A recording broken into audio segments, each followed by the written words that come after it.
தெய்வத்தால் ஆகாதெனினும் முயற்சிதன் மெய்வருத்த கூலி தரும்.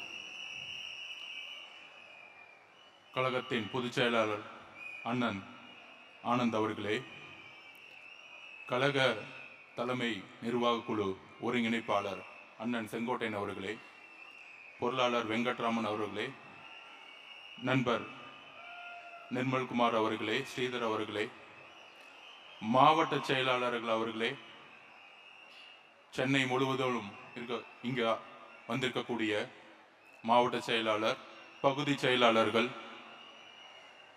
வார்டு செயலாளர்கள்,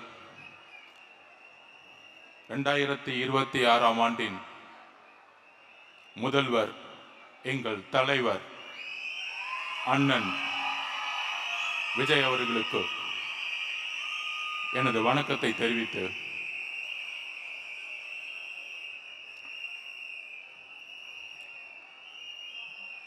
சென்னை எல்லோருக்கும் ஒரு முகவரி.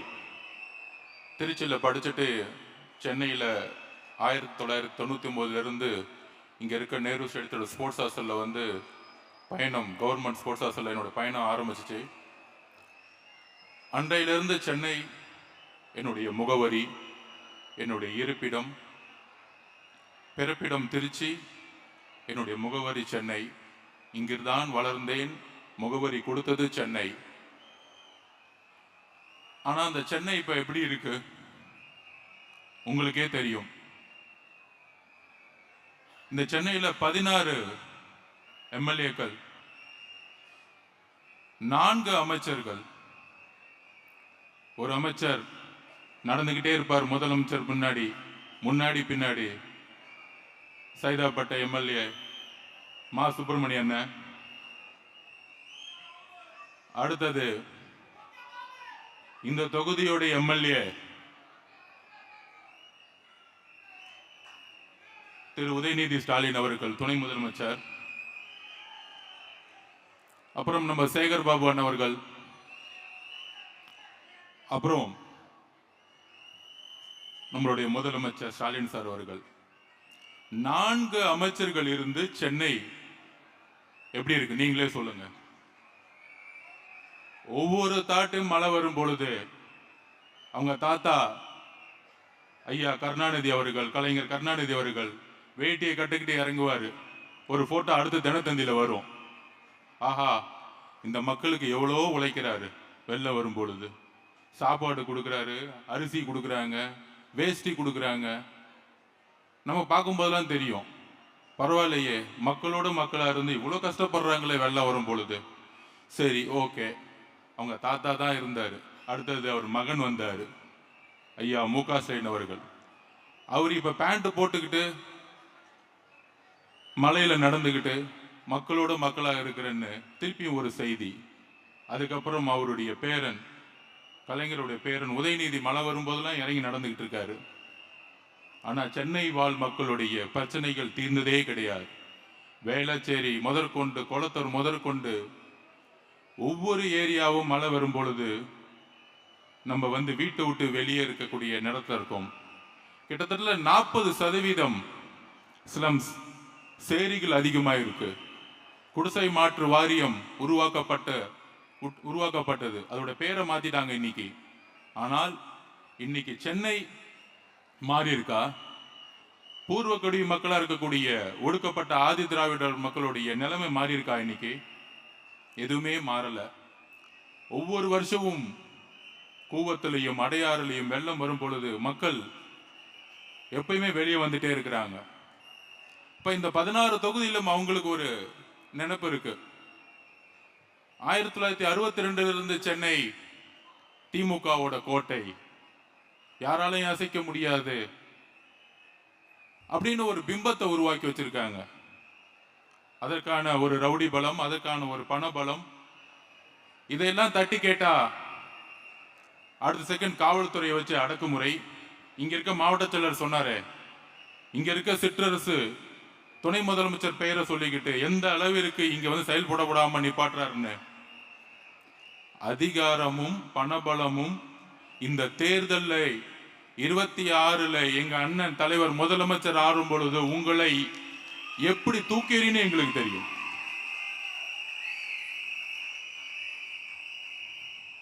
அப்ப எவ்வளவு பிரச்சனைகள் சென்னையில.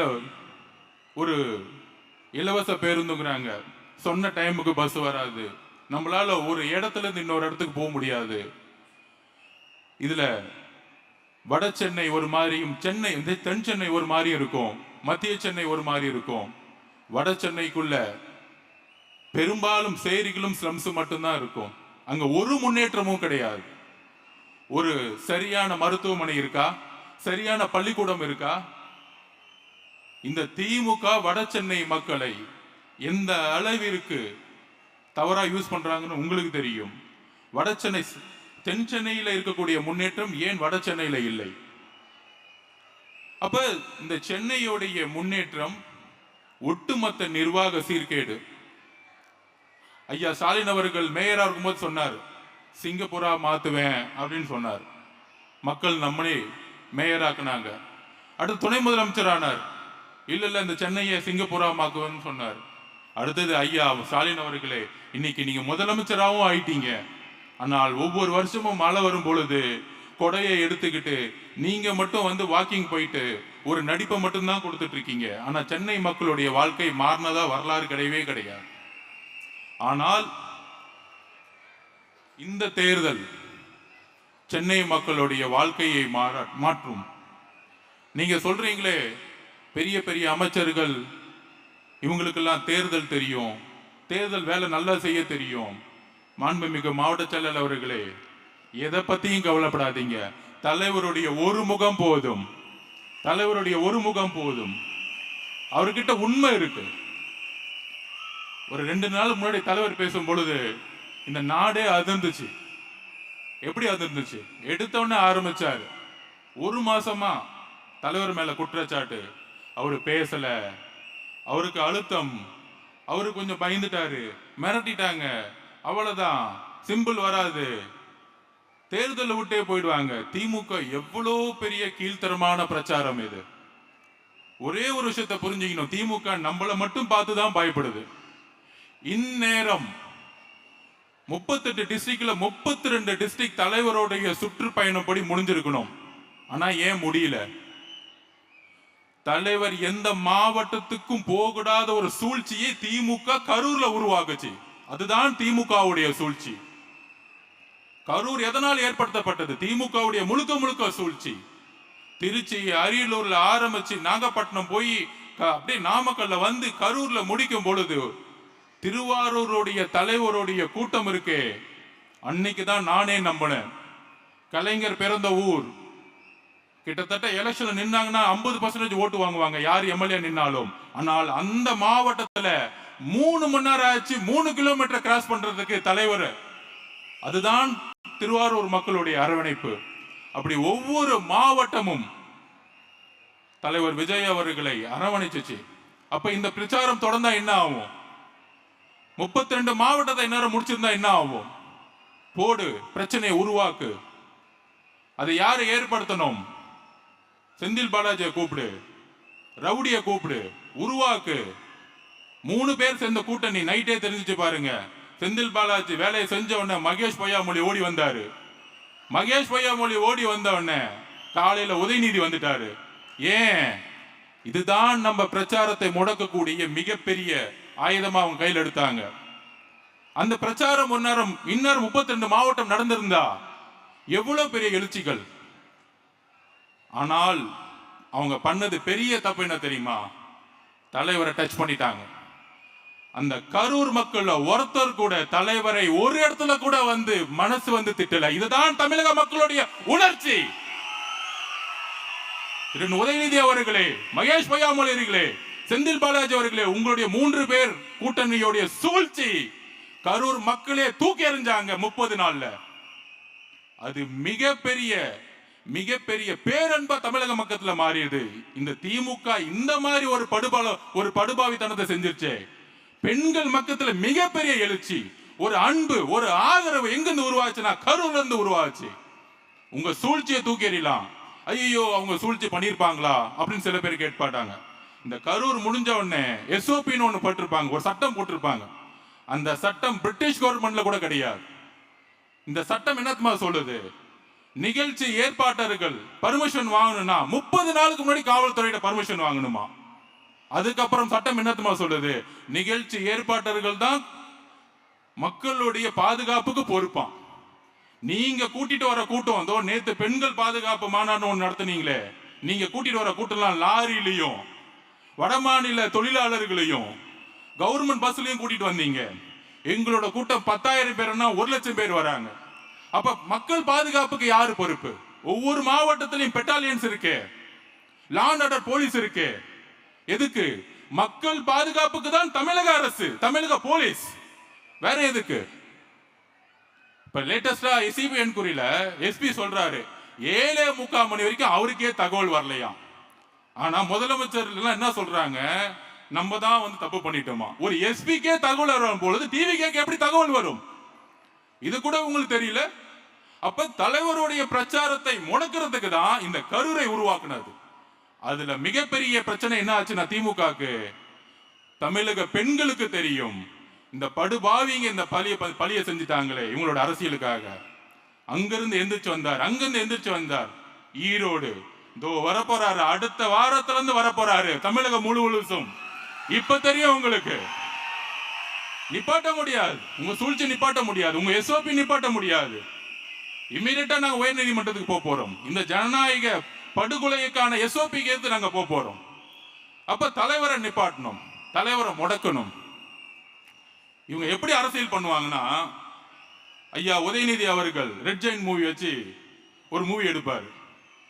ஹிந்தி டெல்லி தான் தமிழ்நாடா சரி அப்படின்னு கேட்பாங்க, ஹிந்தி எதிர்ப்பு அப்படின்னு சொல்லுவாங்க. ஆனா அதே படக்குழுவை பொங்கல் விழாவுக்கு அப்படியே அனுப்பிச்சு விடுவாங்க பேக் பண்ணி. எங்க பொங்கல் விழால ஹிந்தியில கொண்டாடிட்டு இருப்பாங்க. அங்க போய் படக்குழு, அந்த படக்குழு உதயநிதி அவர்கள் தெரியாம போகுமா? ரெட்ஜ நிறுவனத்தோடைய தெரியாம போகுமா? அப்ப எந்த விதத்துல சிறுபான்மை மக்களுக்கு இவங்க எந்த அளவுக்கு போய் சொல்றாங்க? இவங்க படம் மட்டும் ரிலீஸ் ஆயிடுமா, ஆனா இவங்க பிஜேபி ஏத்து நிப்பாங்களாம். நாங்க கோர்ட்ல முட்டி மோதிட்டு இருக்கணுமா, ஆனா நம்ம பி டீமா. இந்த அரசியல் புரிஞ்சுக்கிட்டீங்களா? நீங்க புரிஞ்சுக்கணும், பகுதி செயலாளர்கள் புரிஞ்சுக்கணும், பெண்கள் புரிஞ்சுக்கணும். நீ பிஜேபியோட எதிரி இருந்தா பிஜேபி மூவியை நிப்பாட்டி இருப்பாங்க. நீ தான் பின்னாடி வழியா ஒளிஞ்சுக்கிட்டு இருக்கிய உட்கார்ந்துகிட்டு. இந்த நடிப்பு தெரியாதா? இஸ்லாமிய தோழர்களே, கிறிஸ்துவ தோழர்களே, ஒடுக்கப்பட்ட மக்களே புரிந்து கொள்ளுங்கள் திமுகவுடைய சூழ்ச்சி வரலாறு. பெண்களுக்கு 1000 ரூபாய் கொடுக்கிறோம், இலவசம் கொடுக்கிறோம். ஒரு கோட்டர் இப்பதான் கேட்டேன், எவ்வளவு விலைன்னு கேட்டேன். அதுல 4 மாவட்ட செயலர்களுக்கு எவ்வளவுன்னு தெரியல. நான் கேட்டவொன்னே இப்பதான் நம்ம பசங்க கேட்டு வந்தவொடனே சொன்னாங்க, அண்ணன் ஒரு கோட்டர் 160 ரூபாண்ணே அப்படின்னு. யோசிச்சு பாருங்க, சென்னை முழுதும் கஞ்சாவுடைய சேல்ஸ் தெருக்கு இருக்கு. 4 அமைச்சர்கள் இருக்காங்க, முதலமைச்சர் முதல் கொண்டு. அதுல முதலமைச்சர் ரிவ்யூ மீட்டிங் போட்டு சொல்றாரு, இல்ல மத்திய அரசு ஒன்றிய அரசு பிஜேபியோட துணை வேணும். அது வந்து கடல் வழியா வருதான். அந்த கடல் யார் கண்ட்ரோல் இருக்குன்னா ஒன்றிய அரசு கண்ட்ரோல் இருக்கான். ஐயா முதலமைச்சர் ஸ்டாலின் அவர்களே, கடல் வழியா வரட்டும், ரோடு வழியா தானே சேல்ஸ் பண்ணிட்டு இருக்காங்க. ரோடு உன் கண்ட்ரோல தான் இருக்கு. உன் டிஜிபி என்ன பண்ணிட்டு இருக்காரு, கமிஷனர் என்ன பண்ணிட்டு இருக்காரு, இன்ஸ்பெக்டர் என்ன பண்ணிட்டு இருக்காரு, உன் கவுன்சிலர் என்ன பண்ணிட்டு இருக்காரு, மாவட்ட செயலர் என்ன பண்ணிட்டு இருக்காரு, எம்எல்ஏ என்ன பண்ணிட்டு இருக்காரு? ஒண்ணும் பண்ணல. கேட்டா வந்து ஒரு மீட்டிங் போட்டு கஞ்சா சேல்ஸ் இல்லைன்னு இங்க இருக்க மாசு சொல்லிட்டு இருக்காரு. இதுக்கு ஒரு அமைச்சர், அதுல வேற வந்து உட்கார்ந்து ஹெல்த் டிபார்ட்மெண்ட். எதுக்கு நீங்க வந்து ஹெல்த் டிபார்ட்மெண்ட் வச்சிருக்கீங்க? கஞ்சாவே தமிழ்நாட்டுல இல்லையா? வாயில தான் வந்து இதுக்கு மேல பேசுனீங்க. நான் சொல்லிட்டேன், இன்னும் வாயில கெட்ட வார்த்தை மட்டும் தான் எனக்கு வரல. என்ன ஒரு அநியாயம்! 15 வயசு பையன், 16 வயசு பையன் கஞ்சாவை ஸ்கூல்ல வந்து சேல்ஸ் பண்ணி சாப்பிட்டு இருக்காங்க. ஒவ்வொரு தாயும் மரண வாக்குமூலத்தில் ஒவ்வொரு நாள் நின்று இருக்காங்க. 60,000 கோடி ரூபாய் நீங்க சேல்ஸ் இன்க்ரீஸ் பண்ணிட்டீங்க. 160 ரூபாய் 30 நாள் குடிச்சா 4,500 4,800 5,000 ரூபாய் புடுங்கிட்டு இருக்கீங்க. டாஸ்மாக் மூலியமா 1000 ரூபாய் கொடுத்துட்டு 5,000 ரூபாய் புடுங்கிறத தமிழக பெண்களுடைய பாதுகாப்பா? நான் கேட்கிறேன். முதலமைச்சர் அவர்களே, ஒரு கோட்டை 160 ரூபாய்க்கு வித்து 30 நாள் குடிச்சு 5,000 ரூபாய் புடுங்கிட்டு இருக்கீங்களே, இதுதான் தாய்மார்களுக்கான பெண்களுக்கான பாதுகாப்பா? ஒவ்வொரு ஆணும் குடிச்சிட்டு ஒவ்வொரு நாளும் டொமஸ்டிக் வயலன்ஸ், வீட்டுல பெண்ணை போட்டு அடிக்கிறாங்க. ஒவ்வொரு நாளும் செக்சுவல் ஹராஸ்மெண்ட் நடந்துட்டு இருக்கு. அப்ப இந்த குடியோட பிரச்சனை என்னன்னு விவாதிச்சிருக்கீங்களா? உங்க அமைச்சரவை போட்டு விவாதிச்சிருக்கீங்களா? என்னைக்கு வச்சிருக்கீங்க? நிர்வாக மாற்றம் ஏன் வேணும் தெரியுமா? இதுக்குதான் வேணும். 60,000 கோடி டாஸ்மாக் சேல்ஸ் கம்மி பண்ணணும், கஞ்சாவை தூக்கி எறியணும். எங்க தலைவர் இதை செய்வார். இதுவரைக்கும் காவல்துறை திமுக காவல்துறையா இருக்கு, அதிமுக காவல்துறையா இருக்கு. முதல் முறையா எங்கள் தலைவர் முதலமைச்சராக இருக்கும் பொழுது தமிழக மக்களுடைய காவல்துறையா மாற்றுவார். எழுதி வச்சுக்கோங்க, எழுதி வைத்துக் கொள்ளுங்கள். காவல்துறை நேர்மையான காவல்துறையாக மாறும். அந்த காவல்துறை கஞ்சாவை ஒழிக்கும், அந்த காவல்துறை டாஸ்மார்க்கை ஒழிக்கும். எல்லா மக்களுக்கும், முக்கியமாக பெண்களுக்கான பாதுகாப்பை கொடுக்கும். ஒரு நாளைக்கு கோட்ர சேல்ஸ் பண்ணிட்டு முதலமைச்சர்களை தவற நினைக்காதீங்க. இன்றையிலிருந்து நீங்கள் கோட்ரு முதலமைச்சர் தான் உங்களை கூப்பிடணும். உங்க பேரு கோட்ர முதலமைச்சர். 60,000 கோடி ரூபாய் வித்த முதலமைச்சர். ஆனால் பெண்கள் பாதுகாப்புன்னு மாநாடு நடத்துறீங்க. அக்கா கனிமொழி அக்கா அவர்களே, 21 டாஸ்மார்க்கோட சேல்ஸ் இருந்துச்சு 30,000 கோடி. உங்க அண்ணன் முதலமைச்சரா இருக்கும் பொழுது இன்னைக்கு என்ன சேல்ஸ்? என்ன 55,000 கோடி நோக்கி போயிட்டு இருக்கு. இதுதான் பெண்கள் பாதுகாப்பா? இதுக்கு ஒரு மாநாடா? திருவண்ணாமலையில ஒரு மாநாடு, தஞ்சாவூர்ல மாநாடு, இன்னும் 10 மாநாடு நடத்துங்க. காசு கொடுத்து கூட்டிட்டு வாங்க, பெண்கள் வருவாங்க. ஆனால் நீங்க கூட்டிட்டு வந்த பெண்களே உங்களுக்கு எதிராக ஓட்டு போடுவாங்க. அது ஞாபகம் வச்சுக்கோங்க. நீங்க 1000 ரூபாய் கொடுங்க, இல்ல அடுத்த மாசம் கரெக்டா நோட்டிபிகேஷன் முன்னாடி இல்ல நாங்க 2000 ரூபாய் மாத்த போறோம்னு சொல்லுவாங்க. எவ்வளவு வேணா மாத்தட்டும், நம்ம அண்ணன் வந்து அதுக்கு மேலுமே கொடுப்பாரு உங்களுக்கு. அதை பத்தி பிரச்சனையே கிடையாது. அதுக்கப்புறம் என்ன பண்ணுவாங்க? இங்க இருக்க அமைச்சர்கள் சேகர் பாபு, அங்க இருக்க செந்தில் பாலாஜி, அங்க இருக்க கே சாரு, இவங்கெல்லாம் பெரிய தேர்தல் விற்பனர்கள். என்ன விற்பனர்கள்? மொத்தமா நம்ம காசே கொள்ளையடிச்சாங்களாம். அந்த கொள்ளையடிச்ச காசை பூத்துல உள்ள ஒவ்வொருத்தரும் கரெக்டா 2000 ரூபாய் கொடுப்பாங்களாம். அப்பா, எவ்வளோ பெரிய தேர்தல்ல மிகப்பெரிய அறிவாளிகள் இவங்கெல்லாம். இவங்கள ஒரு ப்ரொஜெக்ஷன் பண்றாங்க டிவில. டிவி கேல மாவட்ட செயலர் பேர் சொல்லுங்க, அங்க நேரு இருக்காரு, இங்க வேலு இருக்காரு. எல்லாம் திருட்டு பசங்கடா நீங்க, எல்லாம் திருட்டு பசங்க நீங்க. வேலு எல்லாம் திருட்டு பசங்க நீங்க. மாவட்ட செயலர் ஒரு குறை சொல்லு பாப்போம், ஒரே ஒரு குறை. 28 வருஷமா நலத்திட்ட உதவிகள் மட்டுமே பண்ணவர் மாவட்ட செயலாளர். நீங்க சொல்லலாம் அடுக்குமொழியில் அவருக்கு பேச தெரியாது, நீங்க சொல்லலாம் அவங்க ஆட்டோல வரலாம். ஆனால் ஒரு எளிய மக்களை மாவட்ட செயலாளர் ஒரே கட்சி தலைவர், எங்கள் கட்சி தலைவர் விஜய் அவர்கள். இந்த அடுக்கு மொழியில பேசுறது, இந்த தமிழ்ல எதிரி மொழியில பேசுறதெல்லாம் பழைய காலங்க. உண்மையே பேசணும், மனசுல இருந்த உண்மையை பேசுறதுதான் பேச்சு. உன் பேச்செல்லாம் போயிருச்சு, பழைய காலம் அது. நீ என்ன வேணா உருட்டு, கேட்டா கொள்கை தெரியும், கொள்கை தெரியும். நான் நேத்து கூட பேசினேன், என்னப்பா கொள்கை தெரியும்? கொஞ்சம் செந்தில் பாலாஜியை கூப்பிட்டு பெரியாரை பத்தி ஒரு 2 நிமிஷம் பேச சொல்லு. நான் அரசியல் விட்டே போயிடுறேன். நான் ஓப்பனா சொல்ல 2 நிமிஷம் பேச சொல்லு. பேசினா பேசுவாரு. அந்த பூத்துல மொத்தம் 350 குடும்பம். அந்த பூத்துல 2000 ரூபாய் கொடுத்தா எவ்வளவு காசு வேணும்? அதுக்கு டாஸ்மார்க்ல 10,000 ரூபாய், 10 ரூபாய் புடுங்க, அதுல இருந்து நான் எடுத்துக்குவேன். அதுல உங்களுக்கு ஃபேமிலி கட்டிங் மினிஸ்டர் தான் உங்ககிட்ட இருக்கிறாங்க, செட்டிங் மினிஸ்டர் தான் உங்ககிட்ட இருக்கிறாங்க. கட்டிங் மினிஸ்டர், செட்டிங் மினிஸ்டர்ஸ் உங்ககிட்ட இருக்கிறாங்க. மாவட்ட செயலாளர் எப்படி இருக்கிறாங்க? எல்லாம் கூட்டு கலவாணிங்க. ஆனால் எங்களுடைய மாவட்ட செயலர் நலத்திட்ட உதவிகளை மட்டுமே செஞ்சு வந்தவங்க. நீ எதுல வேணா போ, ரோட்ல நடந்தே பிரச்சாரம் பண்ணி அவங்க ஜெயிப்பாங்க. நீ எதுல வேணா போ, ஓட்டுக்கு 2000 ரூபாய் கொடு, 3000 ரூபாய் கொடு, மக்கள் வாங்குவாங்க. தமிழக மக்களே, பெண்களே, ஒன்னேதான் சொல்றேன். 2000 ரூபாய் கொடுப்பாங்க, 3000 ரூபாய் கொடுப்பாங்க. அடுத்த 15-20 வருஷத்துடைய வாழ்க்கையுடைய தலையத்தை நிர்ணயிக்கக்கூடிய தேர்தல் இது. இன்னொரு முறை திமுக வந்தால் பெண்கள் ரோட்ல நடமாட முடியாது. உண்மையா சொல்றேன், பெண்கள் ரோட்ல நடமாட முடியாது. அந்த அளவுக்கு கஞ்சா சேல்ஸ் இருக்கும். நீங்க நினைக்கிறீங்களா? நீங்க நினைக்கிறீங்களா கஞ்சா சேல்ஸ் திமுக எம்எல்ஏ தெரியாம நடக்கும் நினைக்கிறீங்களா? நீங்க ஒரு சின்ன வீடு கட்டுங்க, ஒரு செங்கல் இருக்குங்க, கவுன்சிலர் ஓடி வந்துருவார். அது என்ன எனக்கு தெரியாம எப்படி வீடு கட்டுவீங்க கேக்குறாங்களா இல்லையா? ஒரு சின்ன வீடு. திமுக கவுன்சிலர் பத்தி நான் சொல்றேன், எனக்கு தெரியும் அந்த கட்சியை பத்தி. எம்ஜிஆருக்கு அப்புறம் எனக்கு மட்டும் தான் தெரியும். அது எப்படி வீடு கட்டுறீங்க? அது எப்படி நீங்க பிளாட் கட்டுறீங்க? அது எப்படி ரோடு போடலாம்? கான்ட்ராக்டர் 2% கொடு, ஐயா அமைச்சர் கொடுக்கணும், அமைச்சர் முதலமைச்சர் கொடுக்கணும், இப்படியே போயிட்டு இருக்கு வரிசையா. நீங்க மதுரையில மேயரை அரெஸ்ட் பண்ணாங்க, அவர் ஹஸ்பண்ட. ஏன் தெரியுமா அரெஸ்ட் பண்ணாங்க?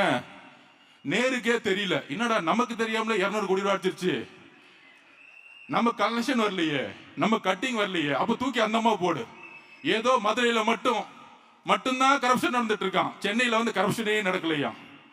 நம்மளுடைய தூய்மை பணியாளர்கள் கதறாங்க, போராடுறாங்க, தூக்கி எறிகிறாங்க, நட்ரோட்ல நிக்கிறாங்க. ஆனா எதிர்கட்சி தலைவராக இருக்கும்போது என்ன சொல்லுவாரு? ஐயோ பாவம், தூய்மை பணியாளர்கள்லாம் என்னுடைய தங்கை, என்னுடைய அக்கா. என்ன நடிவு பாத்தீங்களா? ஆனா அந்த அக்காவை தங்கை தூக்கி போட்டு கூலி படம் பார்த்துட்டு இருப்பாங்க. இதுதான் இவங்களுடைய எமோஷன். எதிர்கட்சியா இருக்கும் பொழுது நடிப்பு, ஆளுங்கட்சியான ஒரு மிதி, இவ்வளவுதான். அப்ப இந்த சென்னை ஏன் பிடிச்சு வச்சிருக்காங்க தெரியுமா? எப்பயுமே சென்னையில 16 தொகுதி தமிழ்நாடு முழுசு நாங்க ஜெயிச்ச மாதிரி அர்த்தம். எழுதி வைத்துக் கொள்ளுங்கள். 2011 எலெக்ஷன் ரிசல்ட் நான் சொல்றேன். எக்மோர் தொகுதியில பருதி இளமொழுதி உங்களுக்கு தெரியும். அவங்க அப்பாவும் ஒரு பெரிய அரசியல்வாதி. அன்னைக்கு சிஎம்டியை கண்ட்ரோல் பண்ண ஒரு மினிஸ்டர் அவர், உங்களுக்கு தெரியும். 15-20 கோடி ரூபாய் அப்ப செலவு பண்ணார். அதை எதிர்த்து ஜெயிச்சவர் தேசிய முற்போக்கு கழகத்தோட விஜயகாந்த் அண்ணன் கட்சியோடைய ஒரு சைக்கிள், சாதாரண சைக்கிள் ஷாப் வச்சிட்டு இருந்தவர்.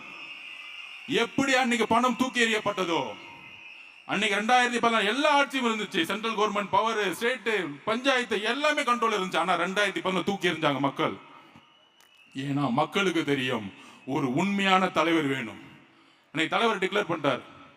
இல்ல தனியா அது என்ன உடனே 4 நாள் டிபேட். அது எப்படிங்க தனியா போய் ஜெயிப்பாரு? இதே தாண்டா 2014 ஜெயலலிதா பார்த்து சொன்னீங்க. அந்த அம்மா ஜெயிக்கவே ஜெயிக்காதுங்க.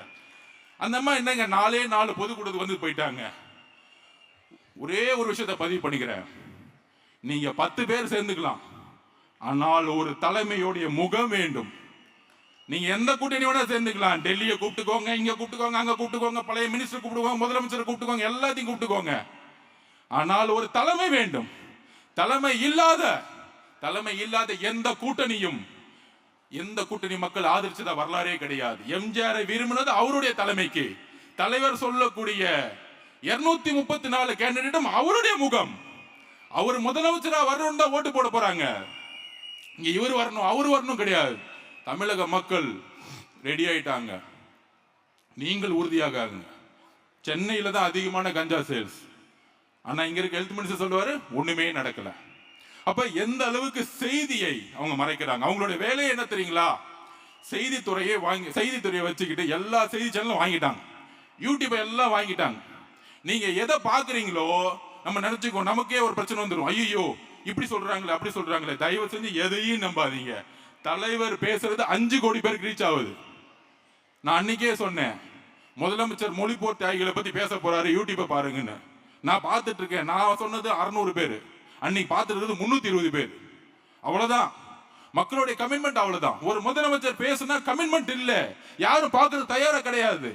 ஆனால் ஒரு பெரிய பிம்பம், இது பெரிய கூட்டணி, இந்த கூட்டணி யாராலும் உடைக்க முடியாது. இல்லை, 3 முறை உங்களுக்கு வாய்ப்பு கொடுத்துட்டாங்க. 3 முறை வரலாற்றில் வாய்ப்பை உருவாக்கிய கட்சிகள் அடுத்த எலெக்ஷன்ல படுதோல்வி அடைஞ்சிருக்காங்க. இது வரலாறு. இந்த வரலாறு புரிஞ்சுக்கும். அதுக்கப்புறம் இன்னொரு வரலாறு சொல்லிடுறேன். எந்த காலத்திலையும் திமுக 2வது முறை ஜெயிச்சதே கிடையாது. ஏதோ ஒரு பிரச்சனை வந்துடும். கலைஞர் ஐயாவுக்கும் சரி, அவர் இருக்கும்போது சரி, ஏதோ ஒரு பிரச்சனை வரும். அப்படி ஸ்டாலின் ஐயா வந்து சந்தோஷமா, ஆப்போசிட்ல யாருமே இல்ல, நம்ம பசங்க கொஞ்ச நாளா வந்து 2 நாளா வந்து ஏடிஎம்கே அட்டாக் பண்ணிட்டு இருக்காங்க. தயவு செஞ்சு வேண்டாம். ஃபைனல்ஸ் வந்துட்டோம். டிவிகே டிஎம்கே முதல் தெளிவாயிடணும். நம்ம யாரு கூட சண்டை போடணும்னு தெளிவாயிடணும். அவுட் ஆஃப் சிலபஸ் இருக்கவங்களோட சண்டை போட்டீங்கன்னா டைம் வேஸ்ட். ஆளாளுக்கு என்ன பேசிட்டே போட்டோம். ஒன்லி நம்ம டார்கெட் தலைவர் சொன்ன மாதிரி டிஎம்கே டிஎம்கே டிஎம்கே, வேற எந்த டார்கெட்டும் கிடையாது. நம்ம சும்மா போய் நம்ம சோசியல் மீடியா வாரியா சொல்லி அவங்களுக்கு பதில் கொடுத்துட்டு இவங்க பதில் கொடுத்துட்டு அவங்க ஒரு 4 வருஷமா காணோம், எங்க இருக்காங்கன்னே தெரியல, சோசியல் மீடியால எங்க இருக்காங்கன்னே தெரியல. நம்ம பதில் கொடுத்து தேவையில்லாம எதுக்கு லைம் லைட் கொண்டு வரணும்? ஏடிஎம்கே ஆல்ரெடி காணா போயிடுச்சு. ஏடிஎம்கே தலைமை மேலே மக்களுக்கு நம்பிக்கை இல்லாத பொழுது அந்த தலைமை உருவாக்கக்கூடிய 10 பேரை நம்ம நம்பி நம்ம திட்டி நம்ம என்ன பண்ண போறோம்? அவ்வளவுதான் எலெக்ஷன் ஸ்ட்ராட்டஜி. அவ்வளவுதான். அவங்க நம்ம என்ன பண்ண போறோம் சொல்லுங்க. அப்ப நம்ம சோசியல் மீடியா வாரியர்ஸ் தோழர்கள் ஒண்ணு சொல்றேன், ஃபோக்கஸ் டிஎம்கே. அவன் நம்ம 2 பேர் சண்டை போட்டுட்டு ஜாலியா உட்கார்ந்துட்டு இருக்கான். கிடையாது. நம்மளுடைய ஃபோக்கஸ் டிஎம்கே. அவங்களுடைய தவறு ஒவ்வொரு தறியிலும் இன்னைக்கு கஞ்சா சேல்ஸ் யாரும் எந்த ஆட்சியில் நடக்குது? இந்த ஆட்சியில் நடக்குது. எந்த ஆட்சியில ஊழல் நடந்துகிட்டு இருக்கு? இந்த ஆட்சியில நடந்து. 2026 திமுகவை தூக்கி எறியக்கூடிய நாள். நமக்கு தனிப்பட்ட முறையில் யாரு மேலேயும் பகை கிடையாது. இந்த நிர்வாகத்தை தூக்கி எறியணும், ஒரு நல்ல ஆட்சியை உருவாக்கணும். தலைவர் அவர்கள் ஒட்டுமொத்த நிர்வாகத்தை எப்படி காமராஜர் நேர்மையாக உருவாக்கினாரோ, எப்படி அண்ணா ஒரு கொள்கை ரீதியான ஆட்சியை உருவாக்கினாரோ, அதற்கப்புறம் நம்ம தலைவர் அதை உருவாக்குவார் என்கிறதை நம்ம நம்புவோம், உறுதியா நம்புவோம். அதுக்குள்ள எவ்வளவோ பிரச்சனைகள் வரும், நீங்க நம்பாதீங்க. காமராஜரையே சுவிஸ் பேங்க்ல அக்கௌண்ட் வச்சிருக்கேன்னு சொன்னவங்க பாவம் 2 வேட்டி வச்சிருந்தார். அப்ப நீ யோசிச்சு பாருங்க, எவ்வளவு விதத்துல நம்ம மேல பழிகள் சொல்லும், தலைவர் அட்டாக் பண்ணுவாங்க, அப்புறம் என்ன விட்டு வைக்க மாட்டாங்க. எப்பெல்லாம் ஸ்டேஜ் விட்டாருங்கன்னா அப்பெல்லாம் திட்டிட்டு இருப்பாங்க. எதுக்கும் கவலைப்பட வேண்டாம், நாம் தான் வரலாற்றை உருவாக்க போகிறோம், நாம் தான் ஜெயிக்க போறோம். தலைவர் மே மாசம் 10ஆம் தேதிக்குள்ள முதலமைச்சர் ஆவார், இதை உறுதியா இருப்போம். யுத்தம் என்பது நல்லது கெட்டதெல்லாம் கிடையாது, ஜெயிக்கணும் அவ்வளவுதான். யுத்தத்துக்குள்ள வந்துட்டோம், நம்ம ஜெயிச்சே ஆகணும், ஜெயிக்கிறதுக்கான வேலையை மட்டும் நம்ம செய்வோம். அப்புறம் பொதுவாகவே நான் பெரியார் அவர்களையும் புரட்சியாளர் அம்பேத்கர் அவர்களையும் 15 வயசுலயே தலைவராக கொண்டு பயணிச்சேன். இப்போ ஒரு 2 நாளா விமர்சனம், நம்ம விமர்சனத்துக்கு பதில் சொல்லணும்ல, ஜனநாயக ரீதியா பதில் சொல்லணும்ல, நம்ம எவருக்கும் பயந்தவங்க கிடையாது. ஏன்னா இங்க நேர்மை இங்க இருக்கு. நேற்று பேசும்போது என்னோட எக்ஸ்லயே நான் சொல்லியிருப்பேன், 20 பேரு விசிகேல இன்ஃப்ளூயன்ஸ் பண்ணி தவறான தகவல் கொடுத்து, தலைவர் அண்ணன் திருமாவளவன் தகவல் கொடுத்து, விசிகே அண்ணன் அவர்கள் எங்களுடைய தலைவரையும் கட்சியையும் எங்க கட்சிக்கு எதிராகவும் ஒரு பிரச்சாரத்தை உருவாக்குறாருன்னு நான் சொன்னேன். சொல்ல வந்தது அதான். அப்ப பாதிலே கட் ஆயிடுச்சு, அதை நான் எக்ஸ்லே போட்டுட்டேன். உடனே திமுக உள்ள புந்துட்டாங்க.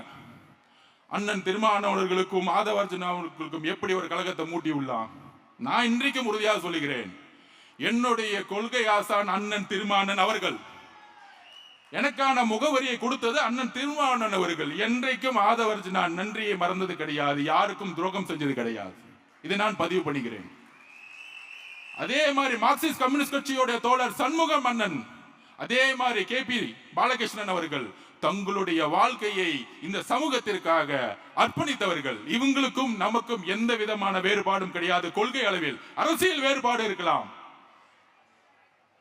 கிட்டத்தட்ட 2 வருஷம் அண்ணன் திருமாவளவனுடைய பயணம், அவர்கிட்ட நிறைய கத்துக்கிட்டு இருக்கேன். ஆனால் அரசியல் வேறுபாடு இருக்கு. என்ன அரசியல் வேறுபாடு? இன்றைக்கு என்ன பிரச்சனை? டிவி கேக்கும் பிசி கேக்கும் என்ன பிரச்சனை? அரசியல் ரீதியாக ஒன்றும் கிடையாது. ஆனால் 4.5 வருடம் அண்ணன் திருமாவளவர்களுக்கான மரியாதை என்ன? இந்த ஆட்சியில் என்ன வாரியங்கள் கொடுக்கப்பட்டது விசிகேக்கு? அதற்கப்புறம் வேங்கவேல் பிரச்சனை ஆகட்டும், வடக்காடு பிரச்சனை ஆகட்டும், மதுரையில் கொடிகம்பம் ஏற்றும் போது அரசு பண்ணதாகட்டும், என்ன மரியாதை கொடுக்கப்பட்டது? அது ஒரு உணர்வு உள்ள மாணவராக நான் கேட்கிறேன். அவ்வளவுதான் வித்தியாசம். சோ அதனால திமுகவுடைய இந்த சூழ்ச்சிகளுக்கெல்லாம் நாங்க கரெக்டா விட கொடுத்துட்டு போயிட்டே இருப்போம். அண்ணன் திருமாவளவன் அவர்களுடைய என்னுடைய மனசு அவருக்கு தெரியும், அவருடைய மனசு எனக்கு தெரியும். எங்க 2 பேத்துக்குள்ள எந்த காலத்திலும் பிளவு வருவதற்கு வாய்ப்பு வரதே இல்லை. ஏனென்றால் அவர் எனக்கு ஆசா, நான் அவருக்கு மாணவன். இதை எப்பொழுதும் நான் உணர்ந்து கொண்டிருக்கிறேன். அதை நான் பதிவு செய்ய விரும்புகிறேன். சோ நம்ம யுத்தத்துக்கு ரெடியாவோம். தலைவர் அவர்கள், நான் திருப்பியும் சொல்றேன், எப்படி NTR கட்சி ஆரம்பிச்சு இந்த வேட்பாளர் யாரு, அந்த வேட்பாளர் யாரெல்லாம் மக்கள் கேட்கல, ஜெயிக்க வச்சுட்டு போயிட்டே இருந்தாங்க. அதே மாதிரி ஆந்திரால எப்படி NTR வரலாற்றை உருவாக்கினாரோ அதுக்கான தேர்தல் தான் இது. நீங்க பயப்பட வேண்டாம், யோசிக்க வேண்டாம். நிறைய பயப்படுத்துவாங்க, அவரு ரவுடிசோ, இவர் பணம் வச்சிருக்காங்க, அந்த பணம் போலும் ஒண்ணுமே கிடையாது. மக்கள் முடிவு பண்ணா தூக்கி போட்டு போயிட்டே இருப்பாங்க. 2026 மட்டுமல்ல, 2026, 31, 36 போயிட்டே இருப்போம். நம்ம அதுக்கான பணிகளை நம்ம செய்வோம். நன்றி, வணக்கம்.